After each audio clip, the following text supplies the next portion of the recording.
This feeds really nicely into our next topic, which is globalization versus nationalization. Yep.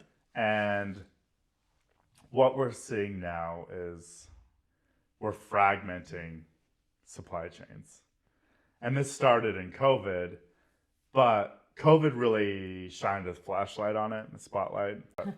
COVID shined a spotlight on it, but this began, Peter Zeihan was writing about this, and he's a big, really interesting geopolitical guy. Yeah. And he ties geopolitics to geography in a really interesting way. And his underlying theory of everything he says is that geography really dictates geopolitics, and that the economic success or failure of nations is really dependent on their geography. But he called this a long time ago, that the United States would start shifting away from Bretton Woods and being the world police, and we would see this shift from globalization back to nationalization.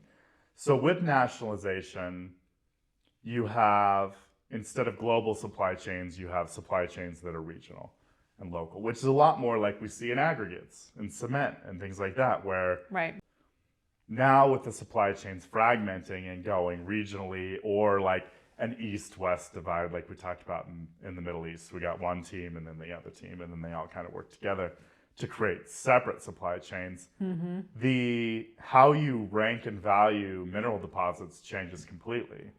Because now you may have, like, instead of, China may have a lithium mine that's an A mine, fantastic economics, easy to mine, high grade, great infrastructure. And then there's a mine like Thacker Pass, which is more expensive, not as great infrastructure, not as easy to mine, not as easy to process.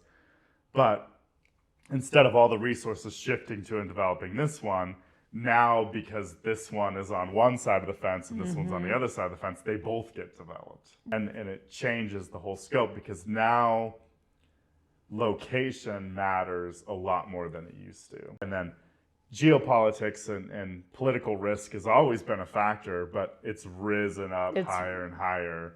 And now it's about as high as it's ever been. So strategic minerals, rare earths, things like that, now where they're located is of critical importance. But because they're here now, and because we may not be able to access tungsten from China, or the United States wants its own supply, now those deposits are suddenly very interesting.